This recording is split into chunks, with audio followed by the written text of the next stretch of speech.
Powder Keg Podcast.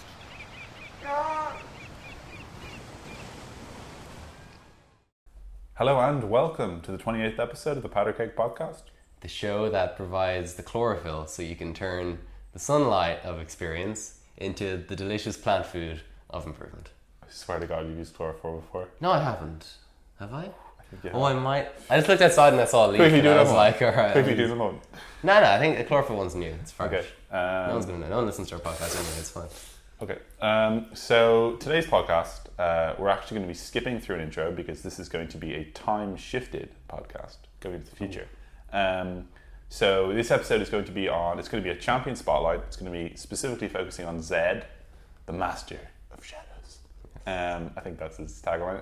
So yeah, I've been playing an awful lot of Zed. He's definitely my best champion at the moment. I've played him all through the last 2 seasons, so I think I'm very good at him. I'm playing a lot recently. So basically what we're going to do is kind of a question answer. I'm going to be informing, and just going to be the ignorant. Before we go on, it needs to be stated that my most played champion in Season 3 was Zed, on which I had about a 34% win rate, and I was like silver or something. Yeah, so... Just so everyone knows that. Yeah. So I do have a lot of experience. Quite a lot of in-depth kind of high-level knowledge on the champion. Yeah, so do you want to kind of get things going? Yeah, so like, give us an intro. Give us an intro to Zed. So, I mean, first thing you say about Zed is that he's an assassin, right? So Zed is I'm not going to say the, but he's a pretty damn stereotypical assassin. He's what you picture when you think assassin. He's got the whole mask thing going. He's got the shurikens going. He's all about, assassinating champions. Definitely his strength. Yeah, he gets in and he gets out again. Remember Right to Find Assassins did their assassin update, and they were like, an assassin is about mobility. Like, they kill someone and then they can get out. And surely he's like, poster child for that. Yeah, Zed is a champion who his strengths definitely lie in the mid to early game. Falls off hard enough late. He's an AD mid, which is something that's unique. He has very excellent pick potential, Zed does, because he's got an awful lot of mobility with his W and his ult. Something that an awful lot of assassins actually don't have.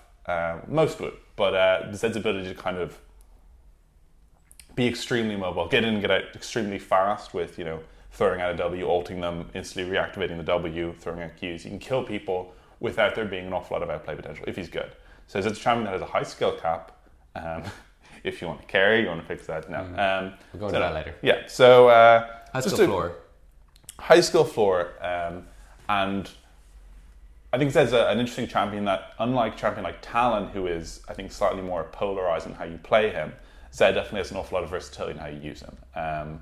His shadows do enable a lot of I'm going to say outplay potential, a lot of kind of outplay potential, messing with your opponent, outsmarting them, and so there's both a reasonably high skill floor, but definitely quite a high skill ceiling. And I don't think his skill floor is too high, but his skill ceiling is definitely very high, which is why you see Zed One Tricks and Challenger who are doing very well for themselves. But yeah, so that's a brief introduction. Yeah, so like, what does Zed bring to a team? Like, why would you be picking Zed? Firstly, well, you kind of said sort of like the picking and stuff, but like you can also like split push with it, right? Yeah, so Zed's power is definitely in kind of a 1v1 scenario. I think often he is underestimated in regards to being able to kill tanks as well. But no, certainly with Zed, you don't want to be team fighting.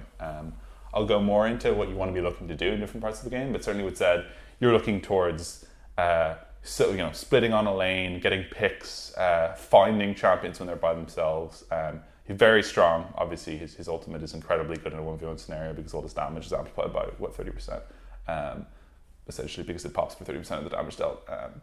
Very strong champion in terms of 1v1 scenario. Not very strong in team fights because, again, shields, CC, all these things are going to be piled onto a champion when he tries to ult them.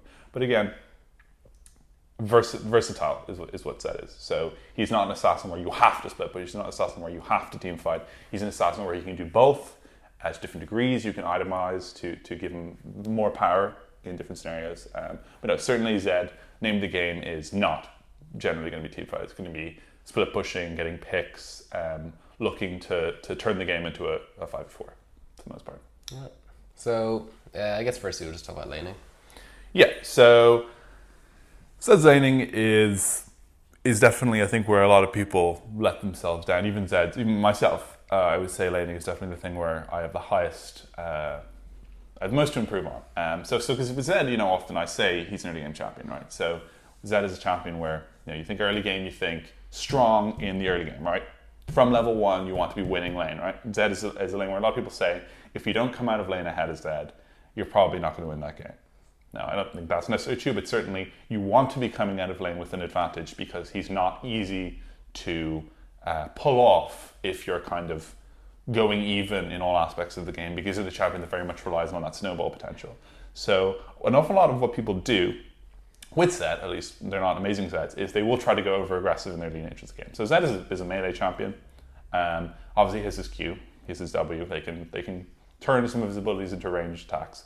But level 1, you take Q on Zed, he's not going to do well versus a Syndra, he's not going to do well versus a Xerath, he's not going to do well versus a Cassiopeia. The matchups aren't that bad for Zed, but level 1, not winning any of those matchups. In fact, you're not going to win a matchup against any ranged champion for the most part, ever, as Zed level 1. So what you want to be doing is you want to be sitting back. And what people will do is they will be overly aggressive and be like, I need to Q them, I need to auto them. Level 1 is Zed, sure you can throw out Qs on the champion.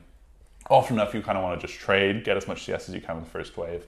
Even looking to harass with Qs level 1 is often something that you don't necessarily want to do because you want those minions, and often trading 50 HP for a minion isn't necessarily worth it. So that's something definitely to look out for, is that kind of over aggression early with Zed in laning phase. Again, winning laning phase is kind of like such a I need to bully them, I need to be up in CS. Don't be afraid to get pushed into Zed in laning phase. Zed is not a champion that has trouble last hitting under tower. I'll say that much. She's a champion where he's probably the easiest champion to last hit in the game. Maybe Jarvan is one of the other ones because he also has that on-hit effect on minions of champions. But so do not be afraid to get pushed in. Also, don't just let them. Don't be like, I'm Zed, I can last under tower. They can push me, and I'm going to sit back on the wave. Sure, I'm not saying in terms of harassing or anything. I'm not saying this is what you should do, but in solo queue, the disorganized nature of solo queue often means that your jungler won't be necessarily coordinated enough to come and gank when they're harassing you under tower when you get pushed in. So often enough, you will want to trim the wave when it comes to crash. You don't want a huge wave under your tower because you will get bullied by that Syndra, and there won't be much you can do with that big minion wave there. And if your jungler comes and there's a huge wave there. Yeah, even that. You basically you never want to have a big wave under your tower in any role. You want to have a nice trimmed wave that you can last it. So yeah, trim a wave with Q so that doesn't happen to you. Now, the next big thing I want to talk about in terms of laning is the question with Zed, when you go into lane, generally this starts coming up when you hit level 2, level 3, level 4, is poking with Q or last hitting with Q. So especially in range matchups where, let's say the matchup is even enough in lane, like Syndra. Syndra gets far better once you hit 6, but definitely pre-6, she's been nerfed a bit. The matchup for Zed gets better once you hit 6. Yeah. Certainly pre-6, Syndra isn't as strong as she used to be, so once you hit 4 with Zed, it's a big power spike in terms of you get your second point in Q. Really, really good for Zed. But there's always the question in laning, do I throw out this Q to CS? Do I throw out this Q to hit them? And this is actually a pretty big decision you need to make, because you'll kind of throw out a Q, you'll throw out a minion today, but I think it's important enough to understand why you're doing whichever you choose to do. Because if you're going for the CS, you are sacrificing damage on them, providing you think you can hit the Q. If you go for damage on them, chances are, unless you want to take a big chunk of HP by walking up and autoing that minion, you're going to take a lot of damage. You're going to miss that minion. So making the call on whether or not you want to, let's say, use WEQ to harass the enemy champion, or you want to throw a Q or whatever, even throw a WEQ to farm the wave, is a call you have to make. And often enough, you'll see Zeds who, when they're in a losing matchup, they're in a matchup that's really bad for them, they just can't make that swap from, I need to harass them with Q to, I need to farm with Q. And while I say you need to come out with a lead as Zed, if you're good enough and you're confident that you're good enough, it doesn't really matter if you lose, if you go even in a lane. And the alternative is I hit them with a couple of Qs and I still lose the lane, and I also don't have good CS, so now I really lose the lane. So making that call of do I last hit or do I throw out Qs and harass them is actually a pretty big one you need to make. And that's basically, you need to address, can I kill them before their next back if I throw out Qs, Or do I have to wait till I have like an item? Do I have to wait till I have a couple of long swords? Do I have to wait till I have 6? Will they back before they have 6? Should I throw out Qs? Do they have enough sustain? Sure, you should be throwing out Qs if they have no pots left. But should you be throwing out Qs if they have a refillable pot and they have TP? Probably not, especially if it's a losing lane. So that's definitely a big thing to do. One. On that, because it's kind of Zed's power in lane basically starts out quite low at level 1 and just ramps up like crazy once you get 6. Because Zed, like when we're talking about Zed being a good laner, Zed level 1 isn't a good laner. Zed level 6 is very, very strong laner. Because of that, would you say a lot of the time it's worth, like in those kind of tough matchups, it's almost always correct to sort of be willing to give up CS, because you losing health at those levels, getting harassed down with like your pots and stuff. You want to save that, you give up CS, and then once you get that power, then if you can, once let's say you hit level 3 and you can get your combo off and get the Thunderlord proc, that'll bring down lows, and you're 3. Then once you hit 6, they're very low, they've run out of pots once you hit 6. That's a classic Zed kill. You've harassed them down, you've got at least one good WEQ on them, and then you hit 6 and you can get the kill. It's like the classic way Zed kills someone in the lane. So but that requires you being very kind of knowing when, as you said, kind of, it's not just kind of choosing, is this a lane where I'm harassing, is this a lane where I'm last hitting? It's more choosing, at this point am I harassing, or at this point am I last hitting? Yeah, definitely. So I think in most Zed players, well, I mean, I don't know. I think it's definitely often polarized between Zed players who just aren't aggressive enough in lane at all, and they just kind of play to go even, and Zed players who are way too aggressive early. And I definitely found my problem when I was kind of returning to Zed in this season was I was overly aggressive. I was kind of coming into lane with the idea that I had to be winning early, that I should be winning early. And, you know, Zed won't be winning a lane. Level 4 is when Zed should be winning the lane. Because, you know, chances are, unless they're walking into free queues, unless you really do think you can bully them in early levels, and there are certain champions you can kind of bully in early levels. Fizz is actually a champion that you can kind of bully a bit because you just win with auto attack trades. Throwing out Q is really annoying for him because it's a pop his E and you can kind of walk away from it, and that means he'll push the wave in. So there are certain champions you can kind of bully in early levels, but for the most part, level 4 is when you really should be looking to harass them. Unless it's a completely unwinnable matchup, unless you're on 10 HP and they're on whatever 300 HP, which gets you back. Level 4 is the big power spike. And level 4 is often you'll see really good Zeds, you'll see whatever LO stylish and all that. He'll throw out WE, double Q, reactivate Q, auto attack, ignite, and he'll just go for that. And they'll be almost full HP, but he'll really just go for that. And it'll completely force them out of lane, force a flash. Because his burst is really ramps up with Thunderlords, with his passive proc, with all that. And really just knowing those windows of power are really important. So again, level 4 is a really big window of power. I would just say to most Zed players, don't look to be overly aggressive before that. Chances are you'll screw yourself over. What often I found was, when I was returning to him, was level 1 to 3 or 4, I would be overly aggressive and I kind of have bad trades. And then at level 4, I'd be like, whoa, I'm actually quite strong, but now I'm too low. Or I'd almost get them, even though I would be behind. I'd be like, damn, I wish I wasn't behind. I would have gotten them.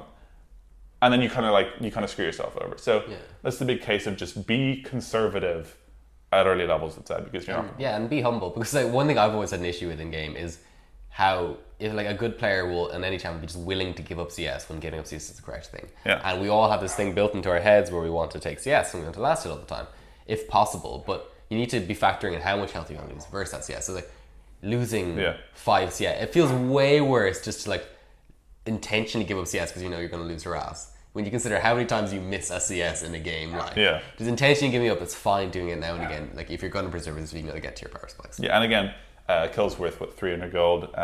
So often giving up 5 CS in order to keep winning trades is worth it. But yeah, it's all about understanding when. Again, I'll say level 4 big power spike, level 6 big power spike. Once you're at level 4, you should be winning versus something like Syndra. She should not be able to out damage you, even if she gets her full combo. If you land your full combo with a reactivate, with a passive proc. Couple little tricks for the lane that are just really handy. For instance, E has a slightly longer range than your auto attack, plus it doesn't have the wind up animation. So if there's a minion that's just about to die and you can't auto it, walk just in range, E it and back off. And it's actually, you need to kind of play with Zed to get that experience, but it's really useful for getting minions that you otherwise wouldn't be able to because you have to walk into their field of damage. That's a really handy one. Another one, be careful with your W spam is something I'd say. You'll often see Zeds are just too aggressive. They throw out W on cooldown. Junglers are a thing. Good Zeds you'll often see will harass with Q until they know they can get a kill, and then they will throw out their W. or if you have wards or if you have jungler pressure, you know you can do it. But be careful with your W, because Zed is a very gankable champion pre-6, incredibly gankable, because his W is linked to his damage. So he won't be winning lane if he can't throw out his W, and if he does, you can gank him, because he's immobile at that point.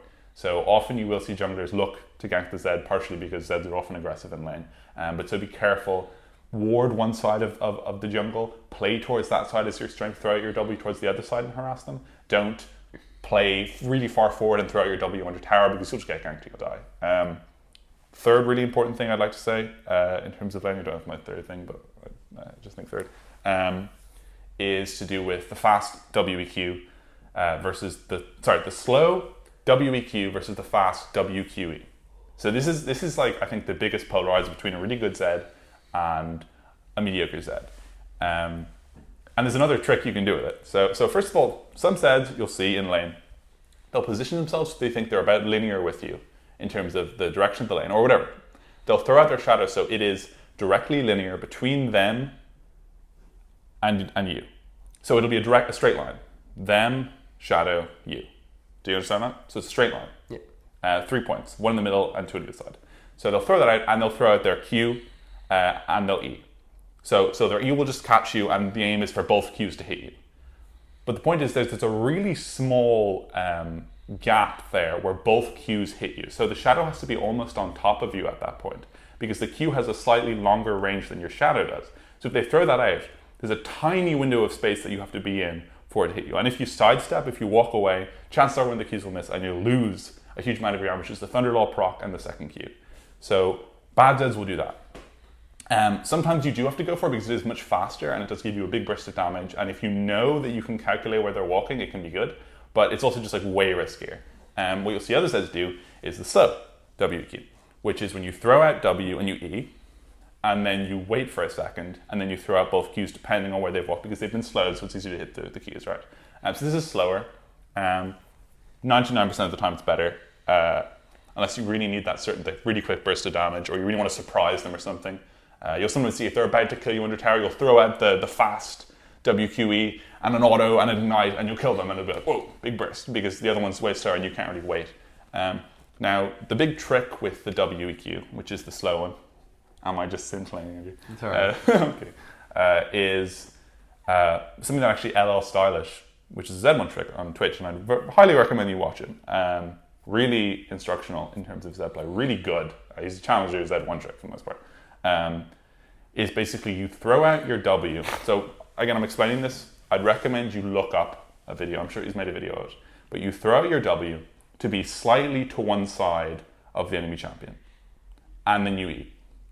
So it's insane how much this ups your E double Q hit ratio Thunderlord's proc. How much damage that gives you. So basically what you do is you throw out your W slightly to one side of him and you E. So it hits him on one side of him. Every single player, besides some players who kind of know what you're doing or are just completely devoid of a brain, will immediately walk the other way because they don't want to be on top of your shadow. You could reactivate, you could auto them, because you can reactivate, and if they do walk on top of it, there is that risk that you'll reactivate and then double Q them from point blank range anyway. So they'll walk away from it. And at that point, what you do is you line up your both Qs to be slightly to the other side. So they're literally trapped. They can't do anything. So because once they start to walk the other direction, you hit them with both Qs. And so I'm not sure. Do you think that was clear enough? Yeah. So like basically, you throw your W, you E. Once they're everybody this load, at that point you know which way they're going to walk, and that is. And once you know which way they're going to walk, you then time up your Qs. You're actively thinking almost. Yeah. You time your Qs and you know where to throw your Qs because you can predict which way they walk. And that's kind of how skill shots in general work. It's about, because skill shots you kind of want to be thinking about where people are going to walk, and let's say you do this a few times with someone, but every time like they walk backwards instead, then you can adjust, say, oh, I'll throw my Qs backwards. But like that's a good way to start, is by doing that, trying to predict where they walk by throwing out the W first. It's not even like you have to wait until you see where they walk, because you can actually throw your E on one side and then throw your Qs to the other side, and they literally have to walk directly on top of your W, in which case one Q will still hit them to do anything, and one Q is still hitting them, which is like fantastic. And in that case, you can actually reactivate and get that auto and get that Thunderlord's proc. But so just try it in a custom. Just try it out in some games, and I genuinely promise you it'll increase your hit ratio by so much. It's ridiculous. It's the equivalent of like Anivia players using their wall to kind of create pathing. This does that. Obviously, they are clicking, but it's so instinctive from players when they see something coming towards them to click the other way. So instinctive, like ridiculously instinctive. And I'm not talking about just like plat, diamond, bronze, silver, gold. I'm talking about challenger. The guy does it in every challenger game, and everyone does it because it's instinctive and it's the proper play, right? It's the proper play to walk away from things, and it just creates a triangle where they really can't go anywhere other than on top of it. And if they do, then you can always adjust your play accordingly. And really good players will be able to adjust if they see you do this multiple times, but at that point, you'll have hit them with enough that you can kill them. Because that's definitely the biggest trick, I'd say, in terms of laning. So should you kind of be activating your shadow earlier to like trade with people in lane? In terms of reactivating it to them? Yeah, so this is actually an interesting point because Zed basically wins with auto attack trades, right? He builds AD, he has armor pen versus AP champions. And often you'll see Zeds that are afraid to reactivate their W because it is a big commitment, right? He's mobile at that point. But certainly with champions like Syndra, when she throws out her E for harass or something, or her W or her Q, she has nothing she can use on you. And good enough Zeds, it's a big call, and you really have to be sure that either you can get the kill, but often what I've done is, let's say the lane's midway, or it's slightly towards my tower, is I'll throw out an E, double Q, reactivate auto, and I'll just start auto trading. You'll have another E up in a sec. You'll E again. If you hit your spells and you're doing that, then they need to flash away. Yeah, they need to flash away because they're slowed, and you're like you've done like 70% of it. Yeah, and you can just keep. And if they stop to try to auto you, then you're going to auto them again. And all they can really do is run away, or they can flash. And chances are they're going to start trading with you, and they'll be like, "Oh crap! Yeah. It's a Zed who has E up and he has Q up again now. I have to flash away." So yeah, don't be afraid, especially under tower, if they get too aggressive and they're like, "Hey, I can keep harassing," and your wave isn't that big. Just go for it. Especially if you're under tower, they have to flash away because if they try to trade with you or anything, they're dead. And obviously, the issue there, though, you have to consider is minions because you're not drawing minion aggro by using your abilities to hit them. But if you reactivate and auto attack them, obviously, other minions are going to start hitting you. Zed can get minion blocked, so if you're going to arrange that, and if they still have some CC up, you could end up in trouble. But this is one of those risks you need to learn how to take, basically, in lane. Yeah, again, you don't want to be doing it with the Syndra still has E up because she will just knock you away and then you'll take a lot of harass with autos and Qs. So it's something that you want to do, let's say, in response to an ability, just after they've thrown out an ability. And you don't want the jungler to be nearby. Yeah, you want to make sure you're in a safe position to do it because if their jungler happens to be, then you're always like, "Oh, so unlucky the jungler is here." Like, I mean, come on, you're asking for it if you put yourself in an immobile position in the middle of the lane or towards their tower. So that's definitely an important thing to consider. Last thing I'd like to say with in terms of laning is roaming.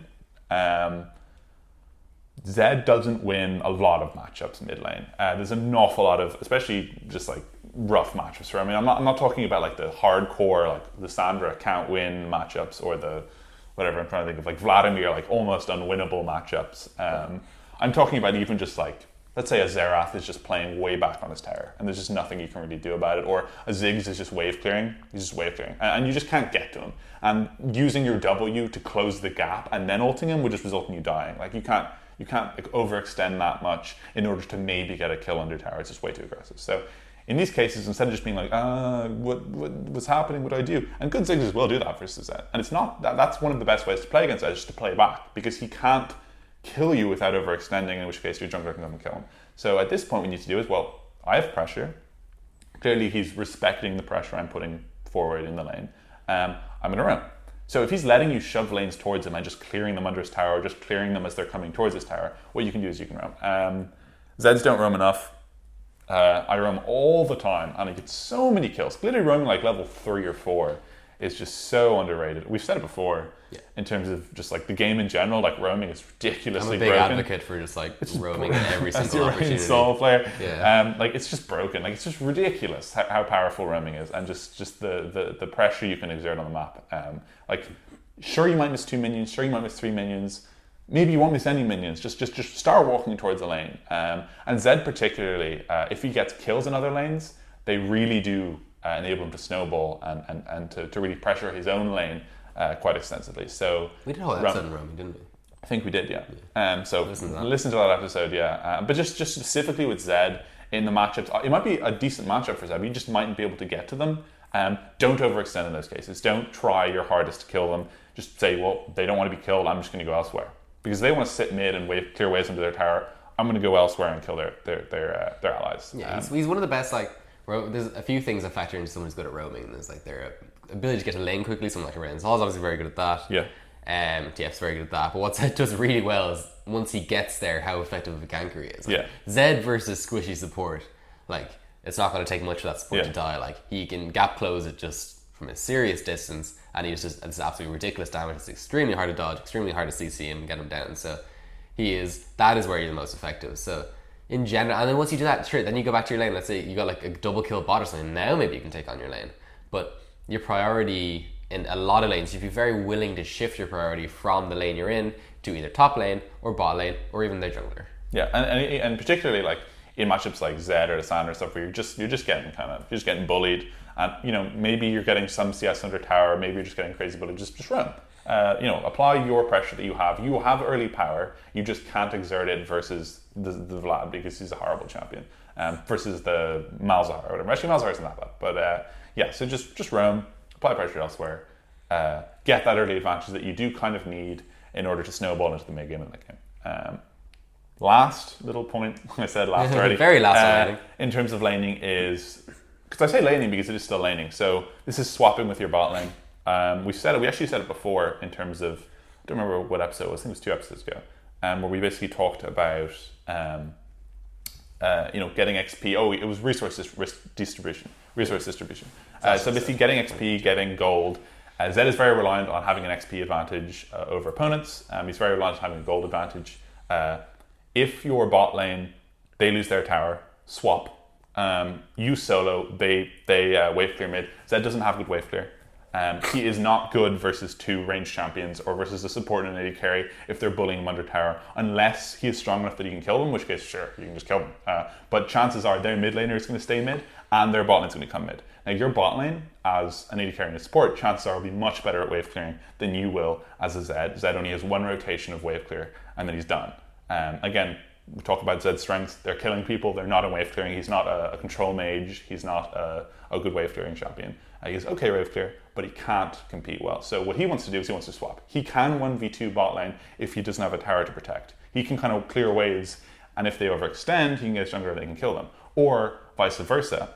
If your bot lane have taken the tower and you're strong enough, you can just swap, and you can pressure that tower solo. And they can't send one person to stop you because it's a long lane. And if they send their mid laner, chances are you have an awful lot more kill pressure than you did mid lane. And if they send their 2 bot lane, you have a 2v1 mid and you're fine bot lane because you're Zed and you've good escapes. And if it's a squishy support, let's say it's a Zarya support. If it's Zarya is a good example. I'm trying to think of other kind of brand there's made supports. Soraka or something, yeah. Those won't be able to effectively protect the AD carry. Soraka will, but they won't be able to effectively protect the AD carry, in which case you can 1v2 them easily. Yeah. If it's an Alice or something, then it's a different case, then you're more in wave clear mode. But if that is the bot lane matchup you're against, if it's something like one of those mage supports, then that 1v2 will be really effective because that 1v2 can't really fight assassins effectively because you can very easily just kill one of them and get out. Yeah, and like the classic thing in Solo Queue is your bot lane take their tower, then you rotate, they leave their AD carry, which is the thing that often you should do, is leave your AD carry in the lane that the tower's been taken so they can just get solo gold and XP, but then you can just kill them multiple times because they're not expecting you to come along the lane, and the amount of gap closing abilities that has just means you can get a free kill. So yeah, definitely swapping with your bot lane is really important to Zed. Do it if they take the tower. Do it if your tower gets taken. Just tell them, go mid. They're not losing out. Often there's kind of an attachment with bot lane. I need to stay bot. They're not getting any less XP or gold if they sit mid, and it's a much safer lane for them. And also they can pressure the tower much more than you kind of said. So yeah, just to say that. So moving on to mid game. Yeah, so I have written first of all in terms of mid game in my notes is remember objectives. So I think this is kind of key to how you play Zed in general. And one of my main problems in terms of playing Zed is, getting kills and being an assassin is not the aim of the game. It's not to get kills. When you're playing the assassin, the aim of the game doesn't swap from kill their nexus to get kills. Like yeah, it's first to 50 kills wins. Yeah, it's still a capture the flag. It's still capture the nexus. So getting kills, just as in like a capture the flag or King of the Hill is more accurate game. They just make it easier. It turns into a 5v4, which is what you're aiming to do. But with that 5v4, what you do with that is really important. So once you get a kill as Zed, take a tower. But vice versa, if you're not getting kills, if they're too scared, if they're playing back, don't just be like, well, I'm going to sit. See, I have written sitting in bush for 5 minutes example. So this is when you go bot lane. You go bot lane, and you sneak into the bush, and there's a wave crashing, and you're like, they're going to come to clear this minion wave. They're going to come to clear this minion wave. They have to come to clear this minion wave. And you wait, and it hits 1 minute, and you're like, they have to come. I'm going to surprise them when they come. They have to come to clear this minion wave. Still crashing. No one's bought. They're going to clear this minion wave. 4 of them show somewhere else. They're going to come to clear this minion wave. They have to come to clear this minion wave, and then I'm going to surprise them and get the kill. Like, at that point, what you're doing is you're forfeiting, pushing that lane in, taking the tower, especially if you're split pushing, for getting a kill. Because see, if there are 4 people who've shown on the map, one person who you know you can 1v1 is missing, and you're bot lane with a wave, push the wave in and take the tower. Because if they come to protect the tower, it doesn't matter if they can see you or not. They can't do that because you'll just take the tower and get the kill. So yeah, don't over prioritize kills, take objectives as well. So often you'll see Zeds like wait in bushes for really long periods of time, not actually go for objectives or towers, whatever they need to take. So be aware of that. And he takes towers really quickly. So. Yeah. And help your team take dragons, help your team take Baron. Don't be obsessing about your kill count. And this is like more important, it's particularly important on champions like Zed. So let's say you're playing Karthus. Like Karthus player obviously needs to know about objectives and stuff. But Karthus can kind of get away with just sitting there, killing minions, going with the team, pressing E, pressing Q, using your abilities and just doing things. But a champion, when their power curve like Zed kind of goes whoop and kind of falls off then, they need to be a lot more aware of which objectives they need to take and how to convert their kills into these advantages, because they're going to be getting all these short-term advantages to play well. And they need to be turning them into objectives for their team. Because if they can't do that, then they're not going to be very good. Yeah. Because if that's what short-term times are like. That's like well, over Nexenbergs took Ignite top lane. Would like once they got a few kills, they'd start and they'd immediately start grouping and then start pushing down objectives because they knew the importance of objectives. Because if they didn't do that, they would just get outscaled by the top laner then. And Zed's kind of like that. He doesn't like the late game very much. He doesn't like it when people take Zhonya's, which we'll go into there in a bit, I'm sure. Yeah. So he wants to be able to take these short-term gains he's getting by getting these kills, by getting these even just like pressure on bot lane, like you just said, and turning into things like tower, so his whole team gets gold. So those characters that scale better in things like team fights, they can get that gold. They can benefit from his early game power then. Yeah, and so specifically with mid-game here, I have kind of written beside it itemization, because I think mid-game and itemization are 2 things that are kind of hand in hand, in that once you get to mid-game, you kind of need to know what you're itemizing for and what your build path's looking to be. And Zed actually surprisingly has quite a number of different build paths. Specifically from looking at, again, an awful lot of stuff I'm telling you in terms of W trick, E tricks and stuff, are kind of stolen from streams I've watched and videos I've seen, but obviously that happens to everyone. So I'm not saying this is what you need to. This is the Zed resource. I'm just saying hopefully I give you a bit of information that you can then look and follow up on and find on YouTube and etc. So itemization is really interesting because you're always, and I'm saying always, going to be building Youmuu's Ghostblade as first item on Zed every single game. There's some goofy stuff where maybe if you're top lane and they're going a full tank, you might want to go Black Cleaver first, but that's if you're a Zed one trick and you play Zed in every role. So I'm saying you're playing Zed mid, which is where Zed should be played, and you're building Youmuu's Ghostblade every game. Every single game. You can build a Hex Drinker before you complete Youmuu's Ghostblade, but Hex Drinker is not a completed item. Hex Drinker is a component. The first completed item you're going to have is going to be Youmuu's Ghostblade every game. I didn't even know that. I thought it was still Blade of the Ruin King. It's been a while since I played Zed. It used to be Blade of the Ruin King. Yeah, no. Every single game you want Youmuu's Ghostblade first game. It's just so good for Zed. Movement speed bonus is incredible. The active is incredible. Really good stats. Armor pen, AD, cooldown reduction. Does it give you armor pen anymore? It does. Yeah, sorry. Yeah, cooldown reduction. God, I just had a... Sorry. Really, really good item for that. Gives you a big spike. Gives you a really good spike actually with movement speed, because it means you can kind of really bait out, especially with stuff like Zhonya's. You can go WEQ, reactivate, start trading autos, and you have the movement speed, you can do that. Bait out a Zhonya's, bait out a flash, then you can ult. And that movement speed is actually remarkably useful, and you'll be surprised. So every single game you want to go Youmuu's, and that's why I have itemization under mid-game, because you'll have completed Youmuu's, you'll have completed boots, which is going to be dependent. You're either going to go Mercury Treads, or you're going to go... God, my mind is... Ninja Tabbies? Ninja Tabbies. Ninja Tabbies got a nerf this patch. Still really good though. Damn good item. Just really increases his dueling potential. Mercury Treads is obviously, if you're versus something like Lysandra, something really annoying that has CC and is going to be annoying you. Malzahar. She does a weird voice. Even like a jungler that CC as well. Yeah. Support, like Malzahar. Like Malzahar. The classic Malzahar jungle. That was a thing actually when he got reworked. Malzahar. So yeah, so what you're going to want to do is figure out what role you have in the game, figure out what your objective is, and adapt your playstyle accordingly. So let's say you're behind. So there's a new build that's kind of been popularized recently, which is so basically, in the words of LL Stylish, there are two builds. There is burst build and there is dueling build.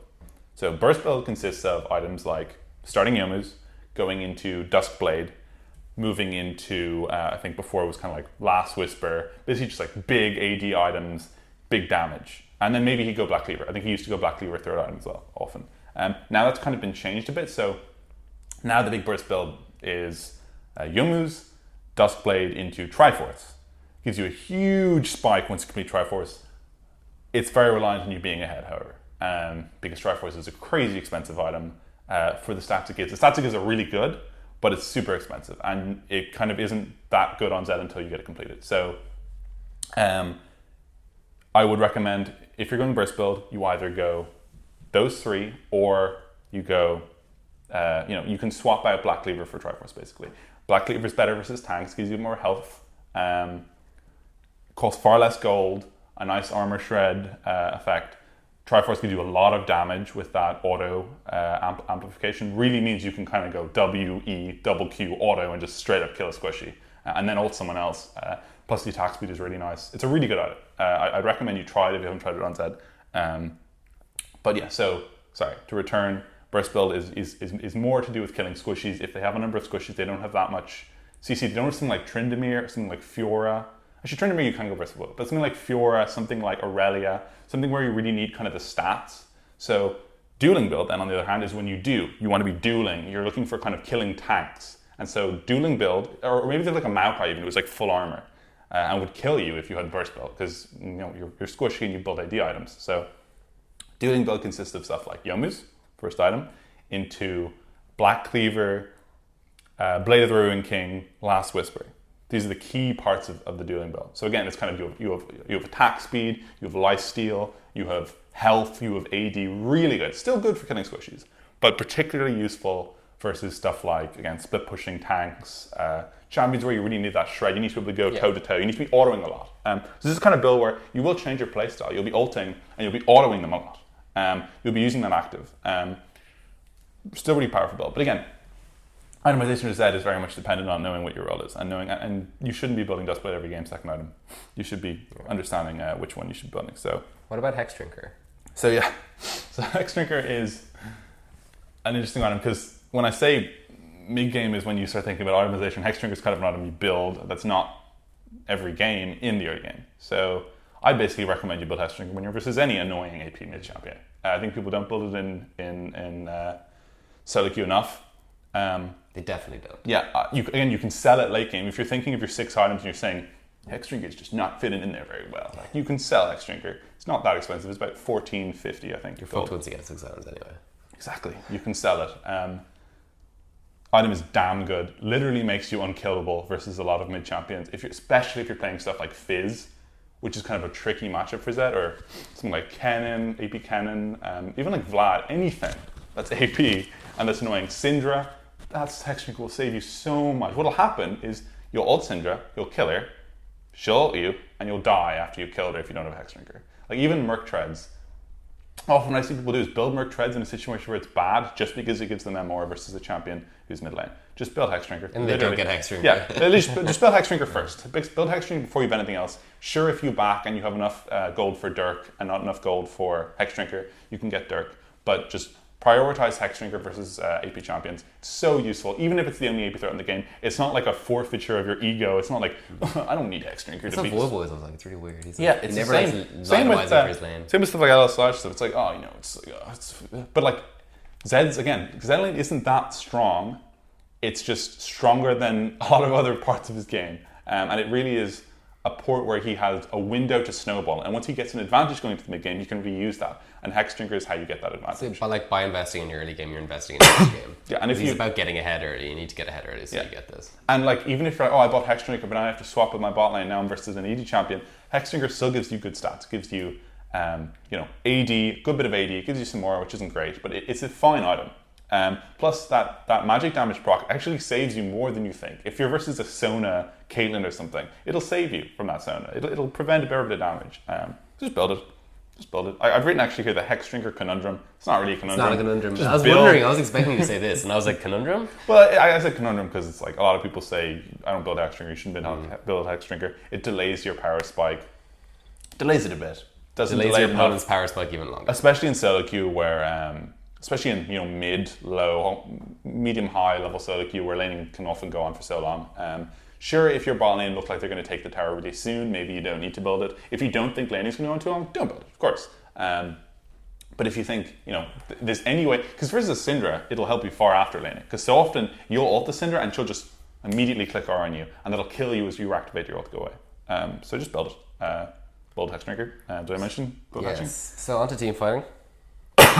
Yeah, so Teamfighting was said. I think we mentioned this before in a different episode. I remember when we were talking about Teamfighting, we talked about threat assessment with Zed. Definitely, yeah. So Teamfighting with Zed is not something that you want to be doing all the time, but you will do it a lot of the time because teamfighting is a huge part of League, especially in mid-late game. So teamfighting is all about threat assessment. Don't ult people who are useless unless it's a completely free kill and you're not forfeiting anything. Ult the champions that are going to do damage. So there's a lot of tricks to teamfighting. Basically, how you initiate into team fight is really good Zeds versus bad Zeds. Team fighting is like really key to being able to tell the difference. Often with Zed you'll be told never initiate with ultimate. Only initiate with W, EQ, and then reactivate W and then ultimate.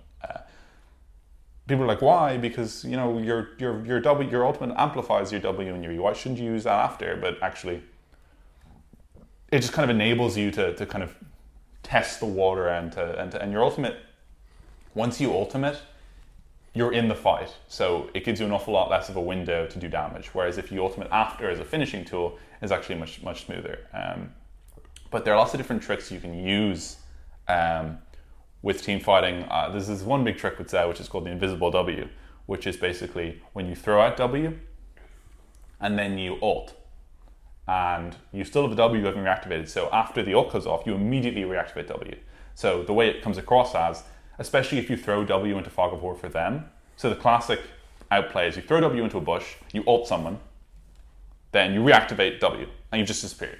And they're like, where's he gone? Because there's no, the reason you do it before you ult is because there's no, cast animation. They don't see the W go into the bush. So you throw it out, ult, immediately reactivate W.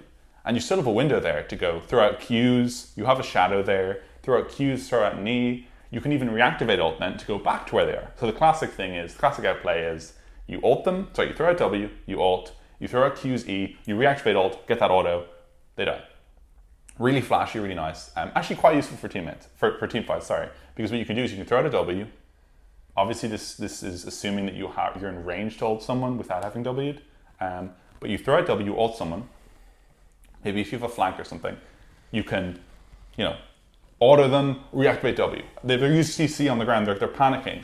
And then you can kind of throw out Qs, and then you can reactivate your ult and get back into the fight again. And it's a very, very good outplay. But certainly with team fights, ult is often used to dodge abilities, so often you still do want to be initiating with WEQ.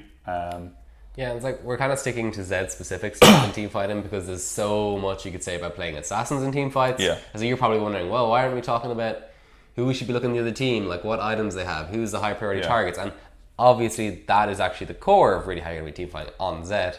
We have an episode on assassins. I'm not sure if it's on YouTube, but it's on SoundCloud anyway. And in that we go all in depth on how assassins should be team fighting, and how assassins should be team fighting is how Zed should be team fighting. Yeah. What Owen's gone through here is kind of the specific stuff on Zed's kit and how Zed should be putting team fighting there. We're already probably going to go over time. So going into all that stuff as well as the Zed specific stuff is which we wouldn't have time to. But how would you say you're talking about initiating with your ult, would that change depending on the different team compositions? So if you had a few good engagers on your team as well, would the best way to play just to be to kind of sit back around the edges of the fight, let your guys engage, and then just walk around and see if you can find opportunities and stuff? Or should you still be going along with them and joining in the engage? Yeah, so initiating, are you the initiator is the classic. So often you see Zeds who just get way too high, feeling like I see a squishy, I'm going in, and they just die, and then their team isn't fast enough to follow up and stuff. Most of the time you don't want to be engaging with Zed. You'll see Zeds who just sit back on the fight for way too long, which is also not what you want to do. Again, I don't want to go into all the stuff because this is kind of a brief overview of Zed. This is brief, and like I haven't gotten to a lot of stuff already. But I don't want to go into all the team fighting stuff. Like again, you need to be looking for abilities. If they blow key abilities on your front line or to harass you, if Syndra throws that or E, you're good to go. You can initiate them because they don't have any CC for you, and maybe you can use the invisible W trick. Maybe you can do some shenanigans and outplay it. Or maybe you just want to throw out your WEQ because that almost is an initiator. It slows their whole team if you get a nice WE. And then maybe your team can engage on that, and then you can reactivate W and then ult. But no, 99% of the time you don't want to be engaging as that unless you can get a pick, unless they've split. If they're sitting 5 as clumped, you don't want to be initiating. You're going to die. It's going to turn it into a 4v5 for your team. Which just means you're not going to, even if you've done damage, even if you've gone, team, why didn't you follow up? Just, no, don't be engaging instead. Another one is, I'm kind of going through all these points because there's a lot to talk about, and I feel like I want to get through a number of different points on all the different topics with Zed. So another big thing is energy management with Zed. I'm going to talk about the Zed specific things, because I have down here like flanking, setting up for the fight. These are all things that are applicable to most assassins. And I would recommend, actually, as Andrew said, go back to our episode on assassins, look at the team fighting section. Really important. So energy management in fights is something that's interesting. I see Zeds forget their energy all the time in team fights specifically because it's so chaotic, and they'll throw out their WEQ, then they'll react and be like, oh, I got them really, that landed, the double QE landed, the Thunderlord's proc. The AD carry's on 200 HP. Reactivate ult. Oh, I have no energy left because a WEQ uses like most of your energy bar. And they treat that as like the excuse, like, oh, yeah. I couldn't get it. I ran out. It's like something completely out of their control. Yeah. Like, oh, well, I ran out of energy. What are chances? So, basically, energy is refunded on Zed if you land 2 abilities on a champion or a minion.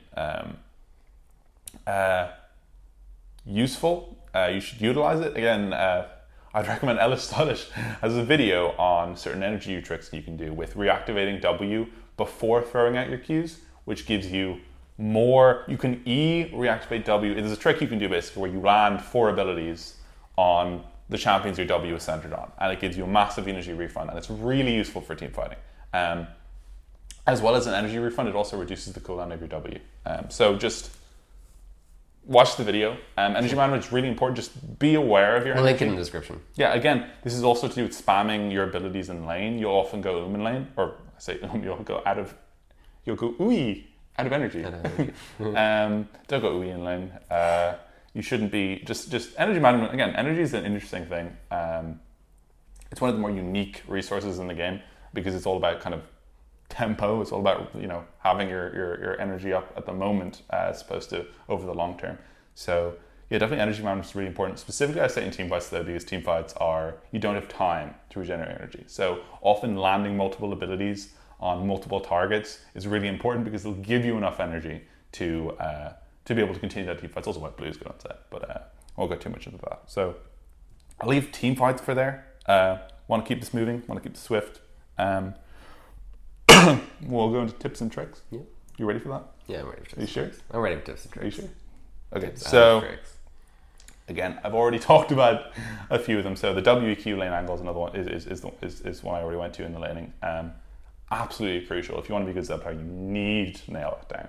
Just it'll increase your likelihood of hitting the Qs and the E by so much, and it's ridiculous when you see like I'll be down a kill, I'll get killed early, and I'll come back with a Dirk, and they'll come back with like triple Dorans or Dorans and Seeker's Arm Guard, and I'll be like, oh god, Seeker's Arm Guard is gonna be rough, and then I'll land a WEWQ, and it'll just take off like half of their HP. It's just the amount of damage that Zed does if you land all your abilities is ridiculous. The amount of damage that Zed does if you don't land your Qs is almost nothing. So just landing your Qs is important, but like Qs are Zed's like 90% of Zed's damage. Even after you ult as well. So often I'll see people ult and just be like sloppy and kind of throw their Qs out and kind of E a bit, and then they'll react and it won't die because they haven't landed their Qs. And I'm like, God, Zed does no damage now. He's so weak. Like Zed's a really strong champion. You just have to learn how to land his Qs. So Qs is really important. Another little trick, it's not really a trick, but don't be afraid to reactivate your ult before you throw out your Qs. Often I'll see Zed's ult and then they'll just stay there until the player dies and then they'll reactivate ult. So Zed's ult isn't something where you can only reactivate it after they die. Like through practice, you understand when they're going to die. They'll have that little mark. But yeah, often you can actually. Often what will happen is, what I find myself doing quite often is there'll be an intense fight mid lane. I'll ult them, I'll E them, I'll auto them. I won't have enough energy for Q, and it'll be coming back, but I'll be taking turrets, so I have to reactivate ult. They're kind of walking around. It pops. They go to 10 HP. Throw out the Qs, get the fadeaway kill. But that's not something that you want to be doing. Ideally, you want to be throwing out Qs before they die. But don't be afraid to reactivate, because the hitbox is similar. It's not like you being on top of them guarantees the Qs hitting any more than you being away from them.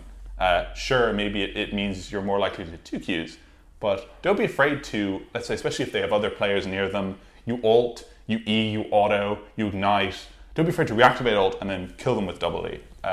Comes across pretty slick as well. Yes. You're gonna get style points. So what about Zhonya's? So yeah, playing around Zhonya's and GA are actually not as hard as people make out to be, especially when you're solo versus that champion. So Robin's falling asleep again. I'm so scintillating interesting. So playing around Zhonya's, often you'll see people like, oh, they have Zhonya's, game's over. And actually, I have another little aside on this. Trading kills as Zed is actually an interesting topic, because you don't really want to. Because again, Zed doesn't just scale well linearly in comparison to other champions. So other champions scale and Zed scales. So well, for the people that are listening, what is linear? Most champions will scale better than him. Yeah, most champions will scale better than him. And so attaining early kind of late game, per se, isn't good. So you basically, like, Zhonya's for the opposing champion is bigger than Youmuu's for Zed in that 1v1 for the most part. Well, not in that 1v1, but in kind of a team scenario where you want to be ulting that player. It basically almost immediately means you can't ult that player in team fights because they will Zhonya's, which is pretty big. So trading kills as Zed mid lane and just being like, oh, I'm 2-2, oh, I'm 3-3, oh, I'm 4-4, oh, they have Zhonya's. Crap. Having Zhonya's in laning is really rough for Zed, because if he ults them, they just kind of Zhonya's and then they can walk back to their tower. Or maybe they're under their tower at that point and they can just Zhonya's. Really hard to get that kill. But Zhonya's, once you come to mid game, often you'll see Zed's in that 1v1, they'll be like, oh, the Cinder is Zhonya's. I don't think I can 1v1 her, she's Zhonya's. Zhonya's cancels my ult, right? No, Zed's power, Zed's power isn't in his ult, totally. It gives them a power spike, but often you'll see good Zeds use their ult as like a small finishing tool. Again, they'll throw out W, E, double Q, reactivate W, auto, then the player will be on 300 HP and then they ult. And you're like, why didn't they do it all after they ulted? Well, it's because ult, puts them on top of the player. W, E, Q, Q is so much safer. It's more aggressive. Again, it'll prompt Zhonya's. So yeah, the classic way to play against Zhonya's, especially when you're in a 1v1, you're in a split, is you pressure them into using it before you ult. The alternative, however, is you ult, which presses them to using it, and then you kill them. Because you can sit on that player, throw your W opposite you, and just literally be ready for a triple Q. Triple Q is going to kill them. It's all you need to do. So don't be afraid of Zhonya's. Sure, you're probably going to want to avoid in team fights ulting the player who has Zhonya's, but don't be afraid of Zhonya's in a 1v1 situation. It's actually not that good, besides the fact that it does negate some portion of your burst. Yeah, your perception of how strong Zhonya's is against Zed is very different compared to when you're playing Zed and when you're playing the champion that is Zhonya's. When you're playing the champion that is Zhonya's, you're like, this is just some minor thing that will help me finally skin Zed for a few seconds. When you're the Zed, you're like, oh god, they've got Zhonya's, what should I do? It's like people who build Zhonya's versus like Rengar, and then they're by themselves. It's like, I jump on them, they Zhonya's. Yeah. I'm just going to wait right beside them and kill them once they come out of it. It's useful in teamfight situations more than one situations. Yeah. So again, in Zed, you want to be generally avoiding teamfight situations, so don't be too afraid. Again, GA is another one. Like, you kill them, and then they come back with 30% HP, or 300 HP, or whatever it is now, and you're on top of them. Like, what AD carry is able to survive that situation? Like, none of them. So don't be afraid to still fight people with Zhonya's. Again, you do want to be avoiding it, however, in a teamfight scenario generally. GA isn't as useful in a teamfight scenario as Zhonya's is, because you actually kill them for 3 seconds, and then they come back and then you can just finish them. So, yeah. Big old thing to talk about. Practice tool. So all the things I've been saying are kind of difficult to get the grasp of. Again, I talk about the WEQ, I talk about the invisible W, I talk about ulting before you WQ, WQing before you ult, reactivating ult. These are really things you need to practice in practice tool. These are things that are really easy, especially invisible W or something that's like so nice, because you can just do it like 10 times in 30 seconds and then you're done. And then you know. And you can use it in games. And that's what I did. And it's really easy. So do that, practice in practice tool. Next I have written practice in practice tool. Yeah, and then you just have to practice in the practice tool. He's got it down 3 times. Yeah, so literally just practice. This hasn't been like as crazy in depth as I was kind of hoping. I guess it's more. It's going to be our longest ever episode if you factor in the fact we don't have pre-show. Really interesting. Yeah. But yeah, again, it's just hard to go into all the different intricacies of a champion. What I would leave you with is watch LL Stylish's stream if you're interested in Zed. Super useful. Will even just put you in the mindset of when it's right to do certain things, when it's not right to do certain things. He's a very good player. We'll link his stuff in the description then as well. We used to say that we never would link stuff. We actually will link it in the description. Yeah. So yeah, just might have a couple of questions for you. Oh yeah, certainly. Before we finish. So, firstly, what's one thing you'd recommend to like a gold 2 Zed player? They're like, they're like pretty good. They feel comfortable. They're like mastery 8, but they're kind of like stagnated. They're like, how can I actually like start ranking up again? Like, what should they be like looking at their game and changing really? Well, it depends. What are they doing wrong? Like, what do most people? I don't know what they're doing wrong. They can be doing lots of things wrong. Yeah, but like, you know what I mean? Like, what's kind of like the biggest? What was the biggest upgrade to you as a Zed player? Then I'll rephrase it. Like, for you, like, what was the way how would your Zed like level up? You know what I mean? Like, from just like being just like okay to actually. Like, yeah. Well, I mean, I think again for Zed, for like mid gold players and silver players, like I hate to say it, but if you're playing Zed and you're at a level where you're good at Zed, and like, I mean, unless there's like a fundamental flaw with your gameplay, in which case watch streams, look at, let's say, itemization, maybe that's a problem, look at the top op DGG, Z1 tricks, etc. If it's a problem in terms of your mechanics, practice and practice tools, I've said, some of the little tips I've said, hopefully they help you a little bit. They're really, really useful. If it's to do with like if you're at that point where you have all those down and you've been watching and you know all your tricks and you're mechanically very good, but you're still stuck in like mid gold, silver, bronze, the problem chances are is with another aspect of your gameplay, in which case I would urge you to listen to other podcasts to try to improve other aspects of your game, because I do see that often enough as players are complaining about the champion, they're saying my champion's bad, etc. And the problem is just with your map awareness, with your vision, with your calls. Definitely your decision making with the champion, if you're kind of one-tricking it, is improved by watching people who are good at it. So again, watch streams, but certainly it's going to be generally mechanical, or it's going to be decision making and game awareness based. So you kind of have to determine which one it is. Generally, it's going to be a bit of both. Try to improve both of them. If you want a hand from me, throw us your upload.gg. I'll have a look for you. But yeah, certainly determining what you're doing wrong is the first step to fixing it. So. Right. And do you recommend Zed? I recommend Zed, yeah. I find him, like, so for instance, I actually find Zed just like ridiculously fun to play. More so now, I think, than I did before. I think it's just like to do with me how much I've been playing him. But I still find him really fun. He's just so satisfying to play. I think he certainly encourages, if you want to be good at him, a level of kind of awareness of the game, in terms of you need to know how to end the game if you're playing Zed. Because if you're just letting it stagnate, you're letting it go to late game, you're not going to be doing too well for yourself. So you kind of need to know how to win the game to play him. So I think he teaches you a lot of these things, as well as just you have to be aggressive to be good with Zed. So he teaches you to be aggressive. And I'm already a really aggressive player, so it kind of came naturally to me. But no, I definitely do recommend that. And I found myself, even when I was playing with John, he's the player, and I think he's like bronze or something, and he wants to play a few games. And I don't normally particularly like playing with low level players, so I feel like it's not as fun because people are worse, and if you win, it's kind of, obviously you won. But I actually had quite a bit of fun because I was just kind of like doing like mad tricks and stuff on Zed, and he's kind of a player that if you pull off nice plays, you feel good. So yeah, I definitely would recommend. But I wouldn't. For lower level players, despite the fact you were talking for low level players. Yeah, but not for any really low, like anything below, I'd say maybe like Diamond 5. So I'm only after all that. Well, we We're getting our way back to we're slowly climbing up now this season, but just like if you are that gold player who has been playing on the set and you feel like you're stagnating, it could be worth trying different champions that maybe aren't as mechanically intense as he is. He's probably one of the most mechanically intense champions in the game.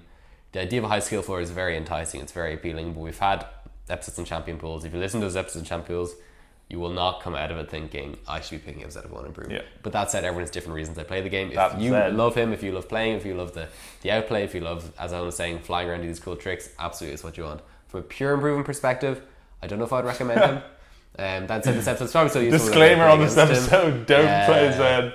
Well, like, everyone plays for different reasons and stuff. But I think most people know that he wouldn't necessarily be recommended for lower. Everyone thinks they're mechanically very good, but Is that us then? Yeah. So I think we'll leave the episode there for now.